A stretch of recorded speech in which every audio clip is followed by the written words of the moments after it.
Hi, I'm Danger Dan Jers, the host and GM of the D&D Real Play podcast, D&D Dark.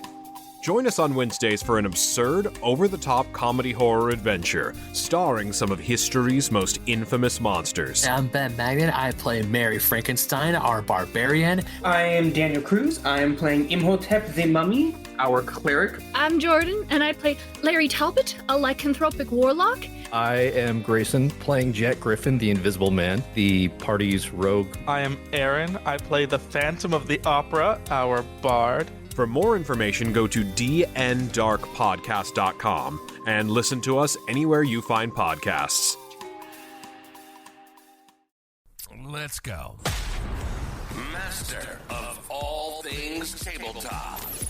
With the Paladins of Podcast. They ruin the games you love by talking rules that suck, how to build kick-ass encounters, destroy worlds, and really get your players invested.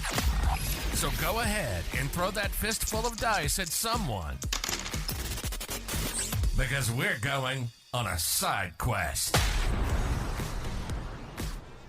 What's up, everybody? Welcome back to Side Quests. This time it's our GenCon's special, the Paladins of Podcast, Rob and Eli. Sitting next to each other for the first time ever. I have to say, Eli, you're a few inches taller than I expected, but I really don't know what I expected. I don't know. I don't know. I never guess people's heights anymore now that I've been online so far. I was just kind of like, oh yeah, this is Rob. I now know what your legs look like. yeah, that's true. It's really funny too, because I walked by the Hackmaster booth, which is where you are for quite a bit of the convention, and I distinctly remember Pointy Wizard Hat when you run games. We talked about it. Yeah. So when I seen Pointy Wizard Hat, I was like, Eli. I didn't make myself known at the time. I was trying to get a lay of the land. You were running the demo. So it took a few hours, and I came back and sat down for the first time at the demo. I love the fact that because we do video, you know who I am, I know who you are. Shook hands. It wasn't like a, hey, this is awkward. Yeah. So I like that. Yeah, I'm glad you got to sit down at a demo. It's going to make it easier for the game you're in tomorrow. Yes, and I'm excited about that. And I have to say, it's kind of funny. There was a younger kid running the booth. Yep. And he asked me if I'm familiar with Hackmaster. And I said, a little bit. I've got a buddy who talks about it nonstop. yeah, that's me. It was you. You're the only person I know who talks about it nonstop. And running the demo was incredible. And I know this is a demo, so you don't get to go in depth, but your game master style shows, and I like that. It's personable. Thanks. That's fun. Even with the limited amount of exposure and time, you can tell that if you enjoy somebody's style and how they run games, and yours really shines through. I love that. Learning the system, also incredible. It is easier in some aspects than I expected it to be, and the complexity of it, there's a learning curve. I agree. I think there's definitely a lot of learning curve. I think running demos, the biggest thing is just to be very personable, and really just like, I love Hackmaster, and I just want that to show in a way that, like, I'm just passionate about what happens. You want to celebrate their success and show them all the cool aspects.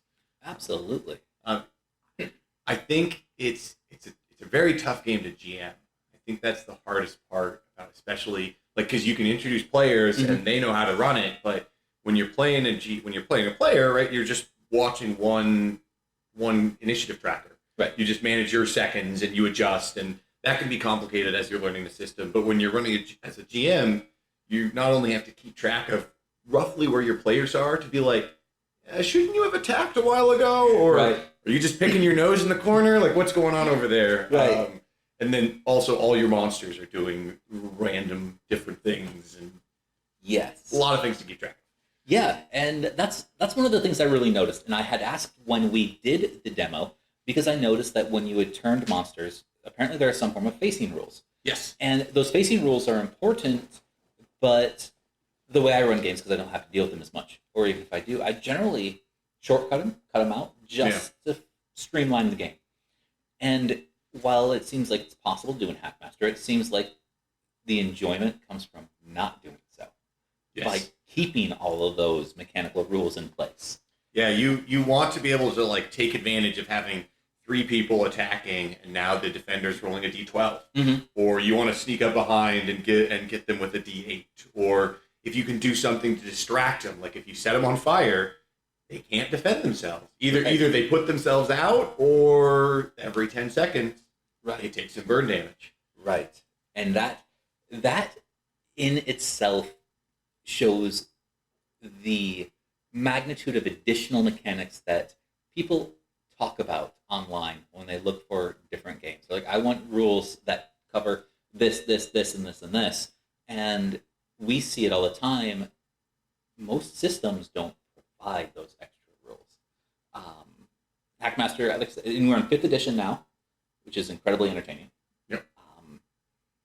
4th edition was its first edition, if I remember correctly. That was its standalone system. Yeah, correct? that was basically 2nd edition with a lot of craziness, with a million crazy tables. Roll for your origin. There. This was also the first time I've ever rolled on a 10,000 table. Oh, God. You roll D10,000 when you get a critical, and I had 2 criticals. Just the first 2 criticals I had to start the con. My monsters against the players. Both times the players rolled front of the throat. So both times, one time it just killed a player in a demo. The other time was during one of my my challenge games, the Stone Coin, and they have ways to re-roll. And I love having players roll those D10,000. Yeah. Because if I roll it, the rules of the game are you have ways to re-roll dice you have. There's harder ways to make the GM re-roll. Okay. So if the players roll those D10,000, not only do they feel like the power of their own fate in their hands, but then they can re-roll it. So this player, got stabbed in the throat, and they survived. They re-rolled it, hit him in the shin, the second deadliest location. Really? That's just one of my jokes at my home group, because 50% of their criticals always seem to hit either the shoulders or the shins. Okay. And I feel like every time they hit a critical in the shin, it also does enough damage to kill someone. So they're like, that's the one weakness. As an assassin, I've trained years to target the shin. Fair. I remember very similar. I gave one of my players a vorpal weapon, but it was a tiny weapon. So essentially the size of a keychain. And stab somebody in the toe for 1d2 damage, but vorpal critical, their head just falls off. So I enjoy that mechanic. I enjoy the hilarity of that when it ensues. Is there anything else you're looking forward to in the convention? I just get excited about everything. I've already walked. I think I might be a little bit over the vendors hall at this point, but I've already been here for a couple days, so I bought a couple board games. Bought way too much BattleTech things, and I think my next thing is I might buy a piece of art. Okay. I don't know. So I'm pretty much done with the vendors hall. I even think I know what art I want. I just gotta think. I just gotta picture if it'll fit with my house aesthetic. So I'm sure it will. You won't know until it gets there. That's true. I just don't know about having at first there was this metal. There's a bunch of art that's all done on metal pieces. And there's this beautiful one that had like an astronaut in the foreground, and then a ringed planet in the background that seemed to be like disintegrating or falling apart. Okay. I thought that one was wonderful. Look, it sounds neat. I'm trying to remember if I walked past something similar. That was in the art hall, so specifically, and it's like Artist Alley, the right? Artist Alley, and GenCon's? I'm pretty sure it's the first. I don't know how to describe it. It's I guess it'd be the last row if you're going up in numerical order. Okay. First row if you're heading from the Hackmaster table. Okay.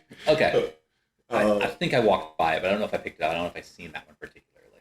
And I was thinking about getting it, and then I walked by this other artist in a completely different area, and they had this framed picture of it was a woman's face.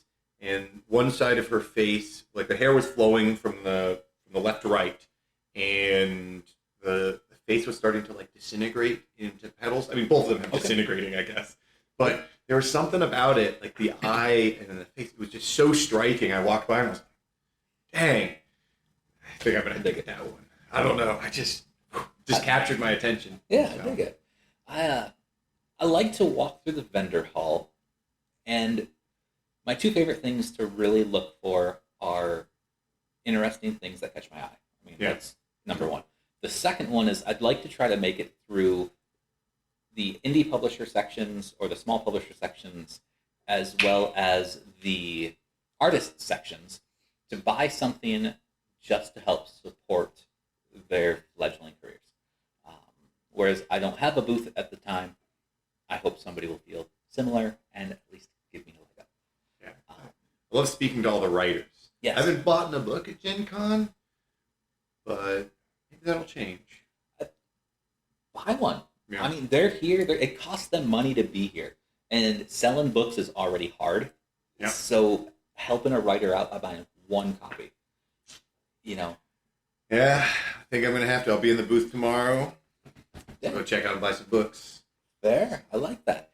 Do you happen to do any seminars or anything while you're here? No, I've gone to so many conventions, and I have never once been to a seminar. No? I've run games, I've played games, I've helped a booth, never a seminar. Okay. I like going.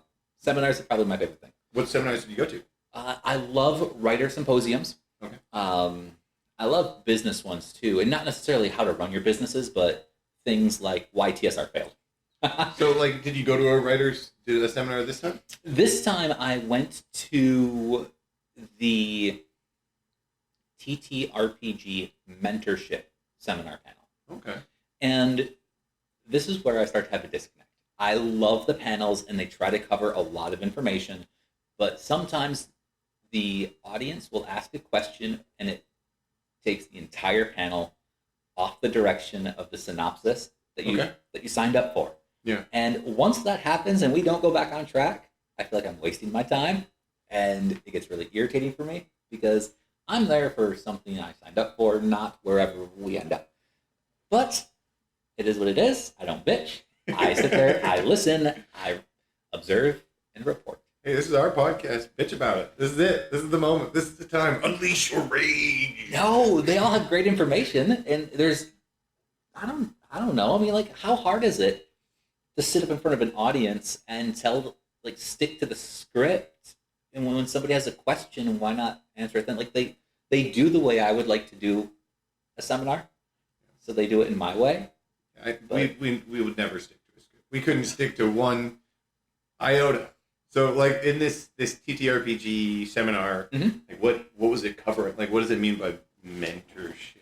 Well, so in the synopsis, it talks about taking kind of like your fledgling TTRPG business ideas and helping craft them and how to get to thought, to page, to market.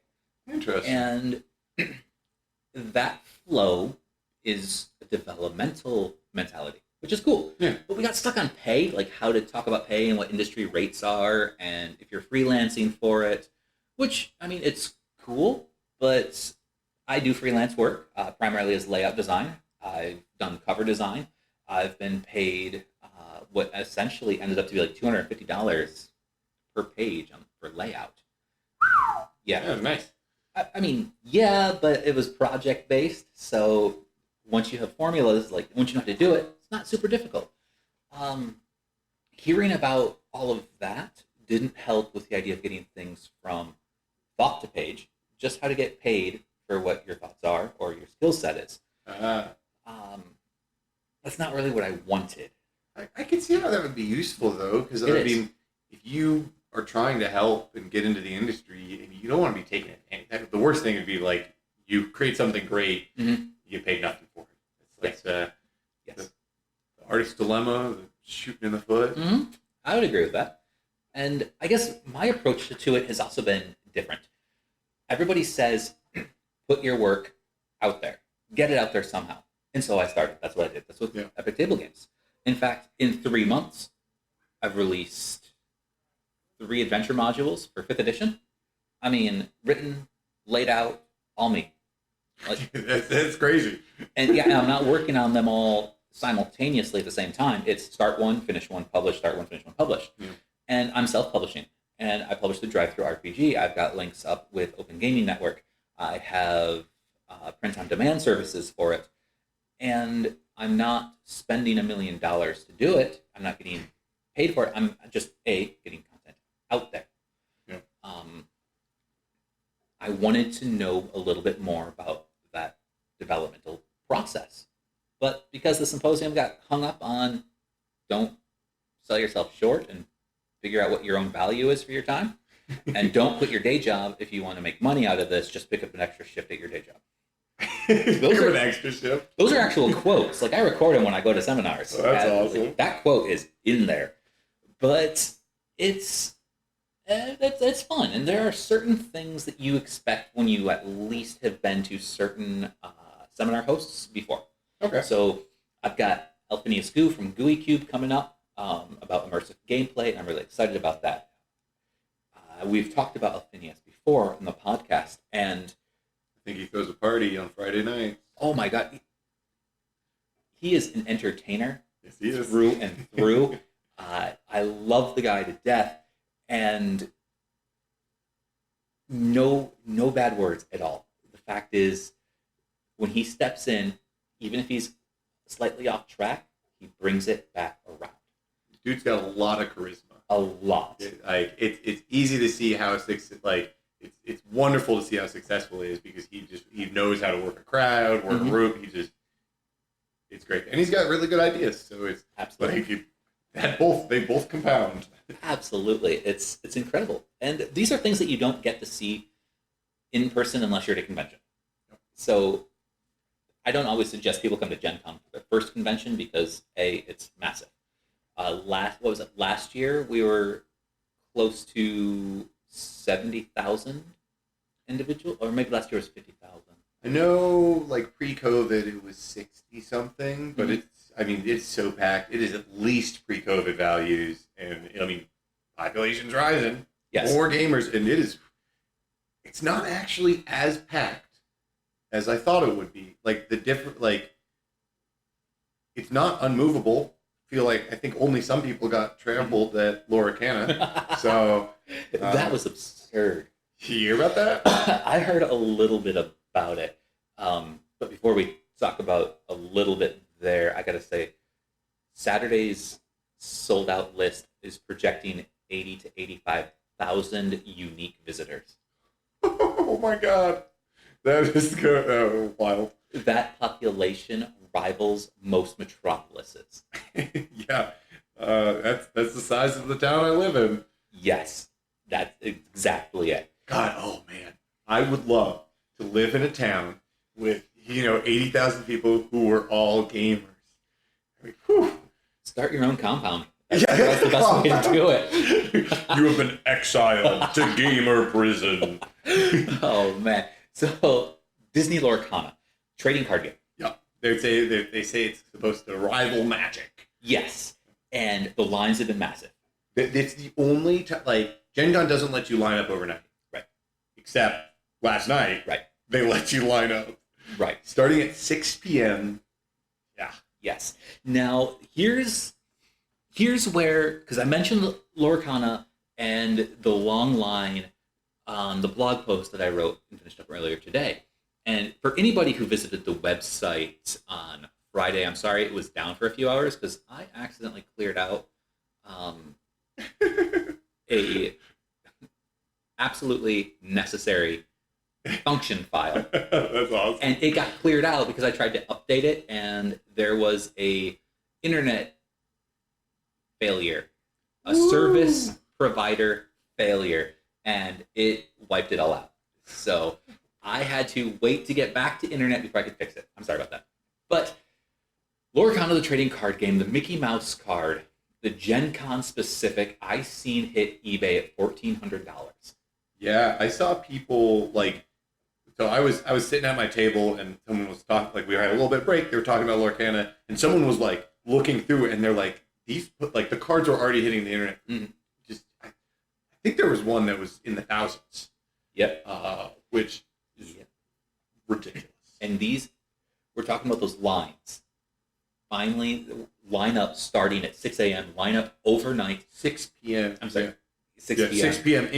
through the night. Right. For them to take a collectible card and just post it on the internet.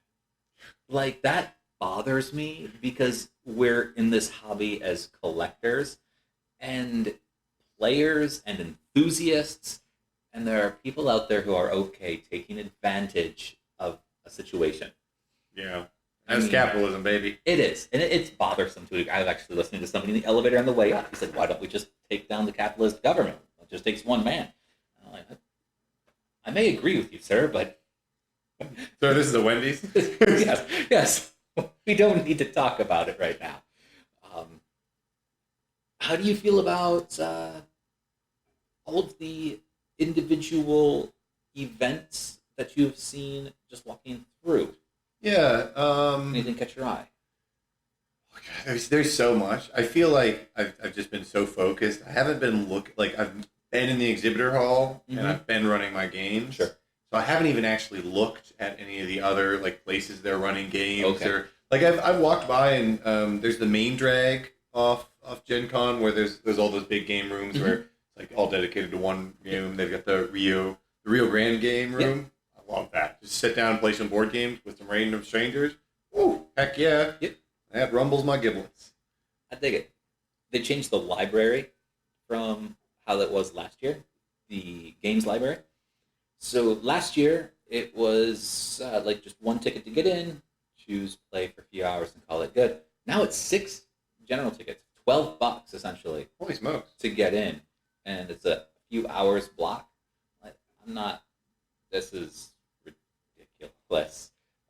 But mad props to the Library of Alexandria, which is the nonprofit, which is right next to it. So if you're not familiar, guys, with conventions, big conventions usually have the Library of Alexandria come in, and it is a spot where when you enter the convention and have all your credentials, your badges and whatnot, you can check out a book from the library and return it at the end of the convention. I think that's phenomenal. Oh, it's so great. I love it. Incredible. Not a lot of places where you can just essentially borrow a game book. Yeah, this is the perfect opportunity. When I was running and playing games at a lot of conventions, I'd usually play one game of whatever, my love. Usually I play some BattleTech. Yeah. But then I try to find games that I've never played before. I just want to discover something new. Yep. I am on the lookout for something that interests me. I just don't know what. That's so vague. I know. So vague. I know. So here's sort of a funny story about it. Because Epic Table Games focuses on tabletop role-playing games, the exact laser point is tabletop role-playing games.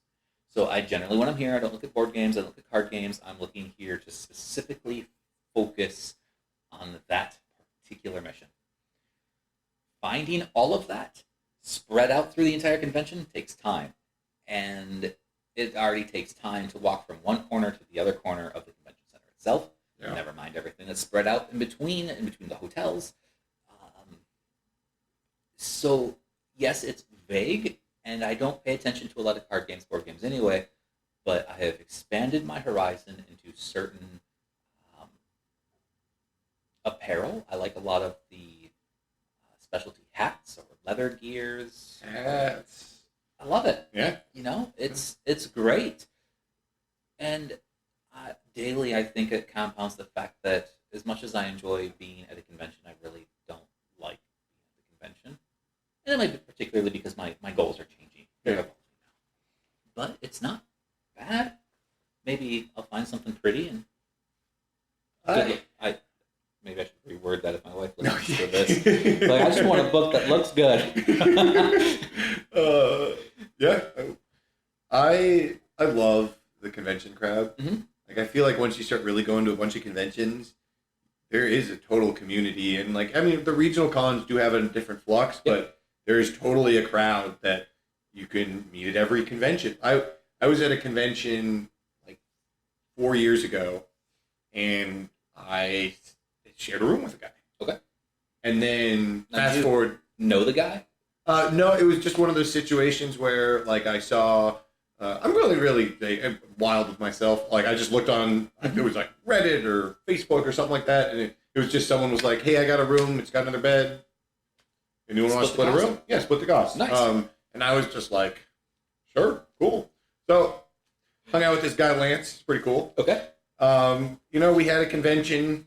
We maybe interacted once or twice. I think we might have had dinner together. He was a nice guy. We chatted. Mm-hmm. That was pretty much it. 3 years later, I'm at GenCon. A guy drops his pencil. And I go, oh, hey, you dropped your pencil. Guess who it was? Lance. It turns out, I'm like, Lance? He's like, oh, no way. It's like, wow, such a small world. That's crazy. I've like seen people at previous conventions or different conventions, and then I see them at a table, or they'll sit down and I'll be like, I know exactly who you are. You played Faffle the Fat Halfling. And they'll be like, I forgot all about the halfling.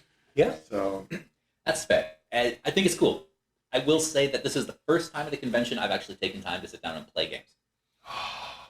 I fill my time with so many other things, and when you look at a block, like, for example, the Stone Coin for Hackmaster I'll be playing in your game, it's from 9, and it's 4 hours long, so you're looking at 9 to 2? 9 to 10, 11, 12. Yeah, 9 to 1. We chose some weird hour events. I just gotta say this year. It's okay though. But for me, sitting down at a table for 4 hours, it's what I would do at home at my game tables. It's what I would do online when I run games. But at a convention that I'm spending 4 days at, 4 hours is a drop in the hat. Yet it feels like it takes up so much time because so many things start to shut down or open at unusual times. Yeah, I just, in my opinion, when you're at, it's like being in a bubble. Mm-hmm. Like, sure, things may close around it, but I usually will eat one meal, then I might, go to the food trucks, or, sometimes I do dinner after, but, I make myself some breakfast in the morning. I've got peanut butter and jelly sandwiches for lunch. I had one right now. And then, you play 3 events, or do basically 3 4-hour huge block things, and then poof, that's your day. Yep. Boom. Yep. But that doesn't give it time to look around and do your own thing. There's nothing else around. Your world is 3 games. Yeah, I guess I'm looking for other things at times.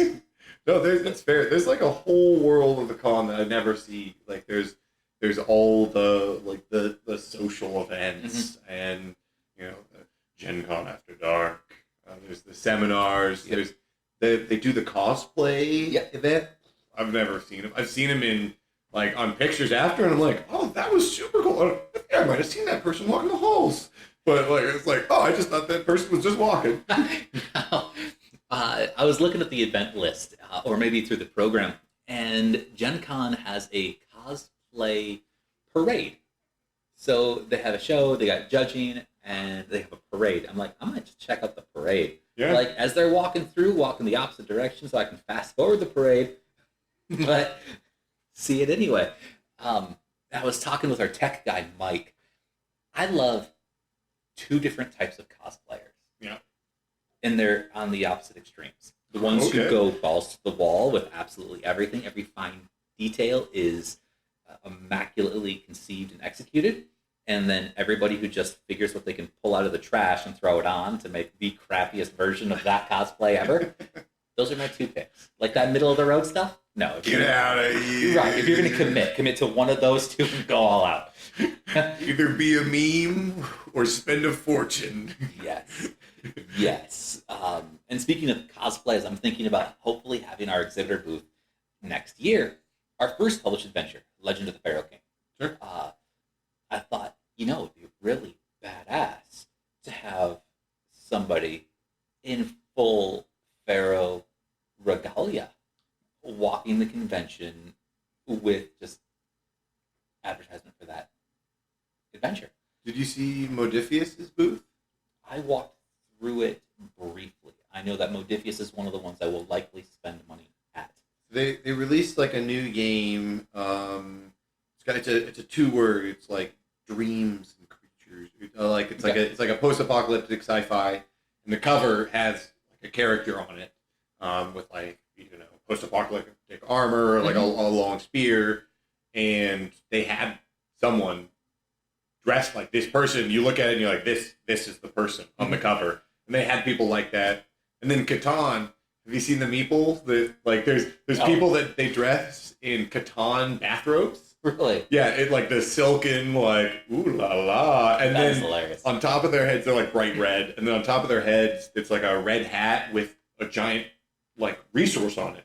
Okay. So, like, you'll see someone walking around with a sheet or an eye or a brick or I an haven't orb. seen it. Oh, they're so great.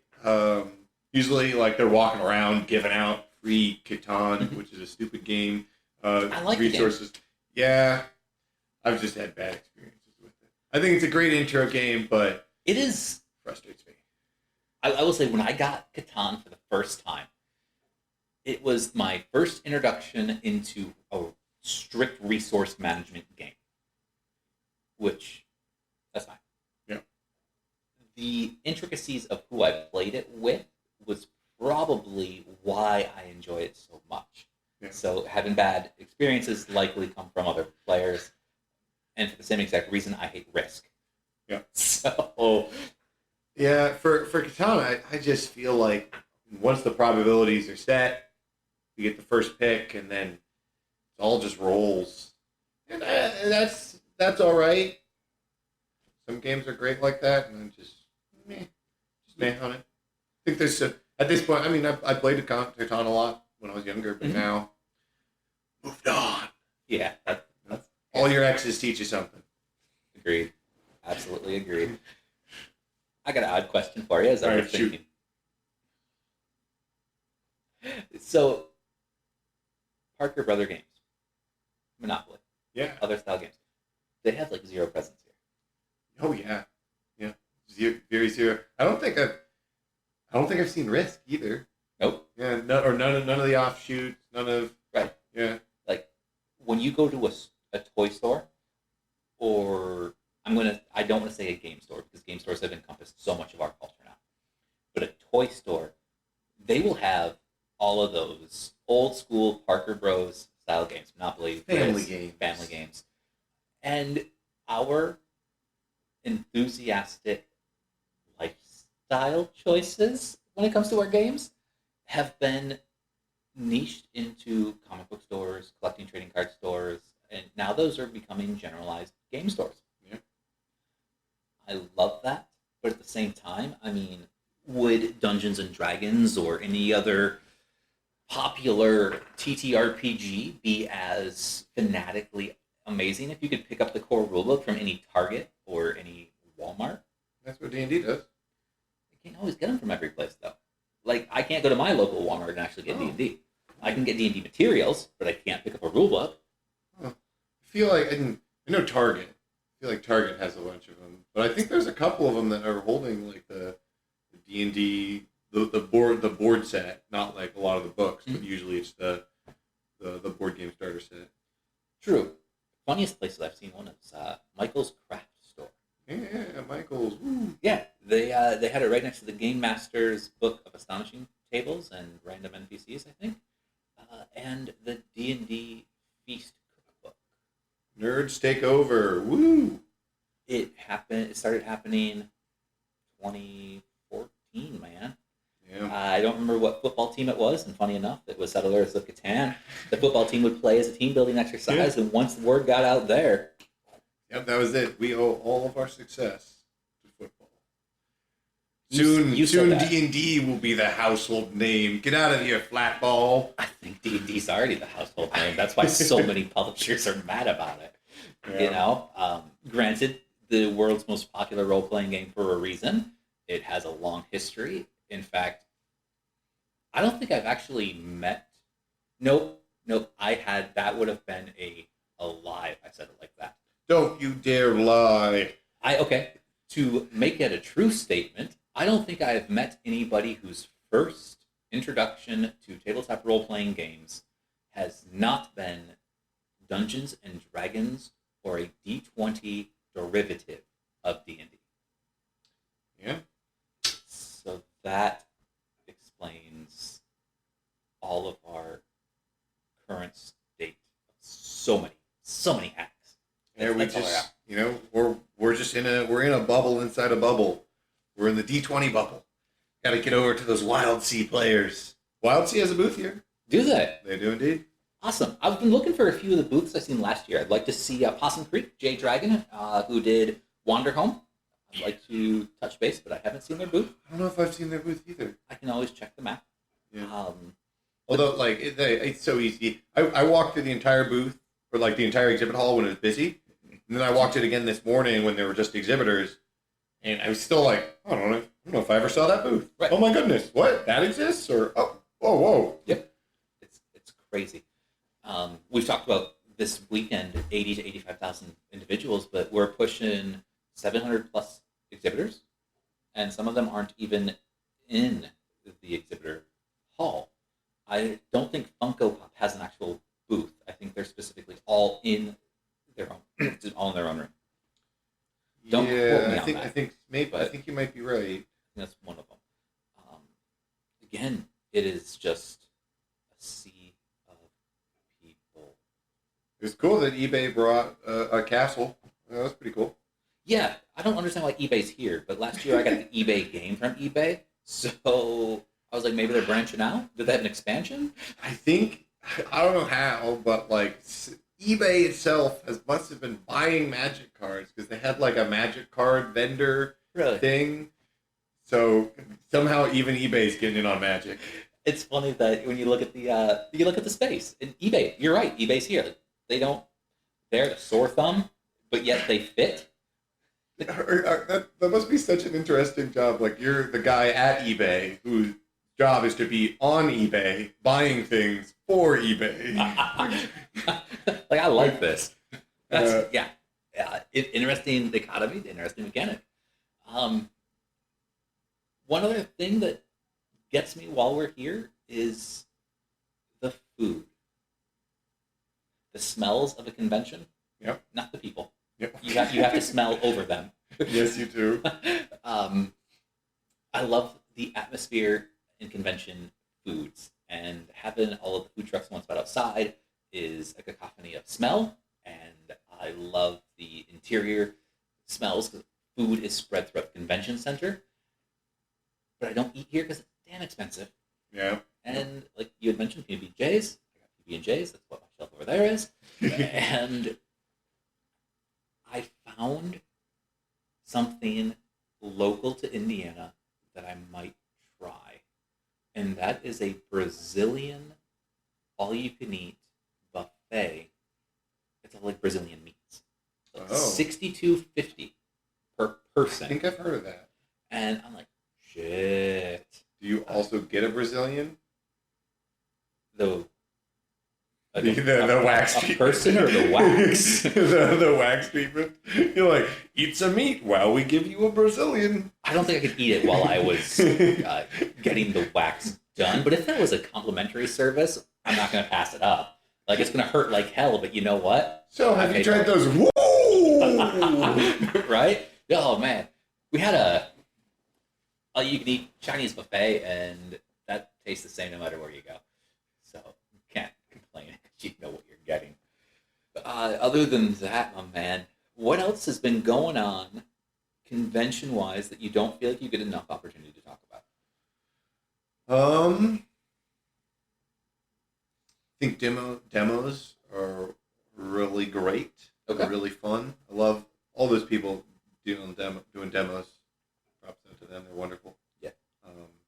Tooting your own horn, too. Yeah, yanking my own chain. I'm not going to do it. Yeah. Shout out to all the GMs, too. I think they're wonderful and hard work. Yeah, it's very hard work. Hard work.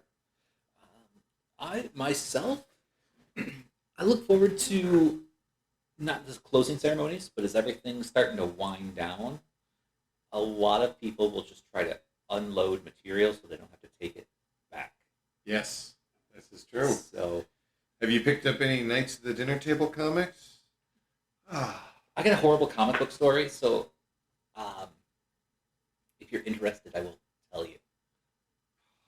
You're just going to let one comic book ruin your chance to fall in love. Okay, so you're inadvertently asking for the comic book story. I Better to have read a comic book than never to have read a comic book at all. When I was in grade school, I grew up down the street from a comic book store, within walking distance. So I would be there all the time. Yeah. I actually had a huge collection of comic books. Okay. And they were comic books that I absolutely loved. I grew up loving Spawn, so I collected all of the first run of Spawn. I had copies signed by Todd McFarlane. I had a few Superman comics, Spider-Man, when Todd McFarlane was with Marvel. I started following artists, Greg Capallo. I know I just pronounced his name wrong. There was Scud the Disposable Assassin. I mean, these are Firehouse comics back when Malibu Comics was its own subsidiary, its own company before it was bought by Marvel. So I know all these other comic books that you. Yeah. This is a huge thing. I had a collection of over 3,000 different comic books of rarity, values, etc. I moved from Michigan to Pittsburgh with a girlfriend. We broke up, and she offered to store my stuff at her place that she was staying at, and it was in the basement. The sub pump failed, flooded, and my comic books went from comic books, because they weren't all individually wrapped and packaged, depending on what editions or versions or publishers they were. Some were, but it didn't matter. Everything was destroyed. And I moved from Pittsburgh back to Michigan in 2008. Since then, I have purchased 4 comic books. Oh my God, that is awful. Mm-hmm. Well, Pittsburgh sucks. That's where the Steelers are from, and they suck. Yeah. And that's good. That stupid ex-girlfriend. She's doing well for herself, and that's good. But after you lose such a curated collection, you cannot pick up one without feeling the burn every time. You know, sometimes you get knocked down, you just gotta get up. The river will keep on flowing. Not this time. Not this time. There are other comics out there. There are. Go for a different style collection. Maybe collect them digitally. I thought about digital, but I've had hard drives fail. I've lost materials. Store them in the clouds. No. There is so much work, and I think that is a full reference to the fact that anything you can do now is pushing to service-based. Comic books are service-based. Yeah. In fact, I seen one model while we're here.